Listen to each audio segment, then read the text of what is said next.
Hi, I'll be presenting today on HPV. This is the most common viral STI seen in ambulatory healthcare settings, so is a big factor in healthcare and just prevention and just understanding the infectious process.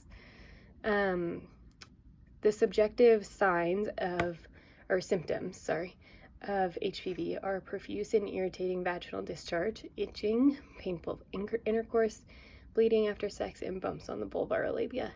The objective signs of HPV are lesions or warts on the vulva, perineum, anus, vagina, or cervix, and abnormal pap smear results. The HPVs are non-enveloped double-stranded DNA viruses that live in mucosal and cutaneous epithelia. The pathogen contains proteins E6 and E7, which are responsible for the suppression of the host tumor, and proteins P53 and RB. When the tumor proteins are suppressed, the host cell's division rate is unregulated and the cells can become malignant. Over 100 different viral types have been identified. High-risk types are the types that cause anogenital cancers. Low-risk types are only responsible for genital warts. The high-risk types specifically are HPV 18, 31, 33, and 45. The life cycle of an HPV cell begins with an infected host cell called a keratinocyte and the production of mature virion particles. Infection occurs when microwounds of the epithelium cause exposure to the virus. When stem cells have become infected, it leads to viral gene expression that causes many copies of the virus per cell.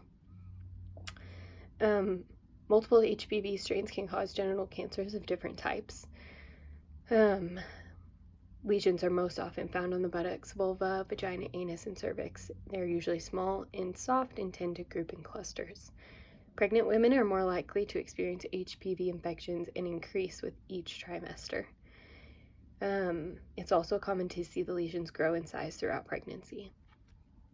This is because of the immunosuppression that is experienced during pregnancy, which gives way to more lesions caused by the virus.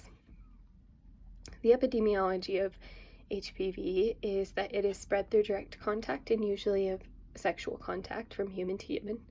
It has a high communicability rate and infection is present throughout the entire world. Infection begins to occur soon after the onset of sexual activity. HPV 16 specifically accounts for 10.4% of all infections, and this is one of the cancer-causing strains, so that's kind of a big number. Risk factors are related to sexual behavior and high number of sex partners. The diagnosis of HPV is done through a history and physical examination. The lesions will be visible under a microscope and can be anywhere from flesh color to black and present as warts, projections, or cauliflower-like masses. Chronic discharge will also be present. Viral type and screen for HPV is another diagnosis technique. This will determine the strain of the infection. The pap test tests for HPV cells present on the cervix, which is a big indicator for cervical cancer. And then biopsy or colposcopy is the visualization of abnormal cells or lesions on the cervix using a colposcope. Prevention of HPV, the best form of prevention is abstinence from sexual activity, both oral and intercourse. Prophylactic vaccination, the Cervarix or Gardasil vaccination are both available and approved by the FDA. Latex condoms, and then no sharing of towels or other items that could have come in contact with warts. Annual exams and pap smears can also help to catch infection early and remove it, hopefully. The treatment for HPV is the goal is to remove warts, but HPV cannot be destroyed. Medications such as imiquimod, podophyllin, and podophylox are present for that. Surgery such as cryotherapy or surgical removal through a LEEP procedure to prevent discomfort bathing in oatmeal solution, keeping the area clean and dry, cotton underwear, and loose clothing.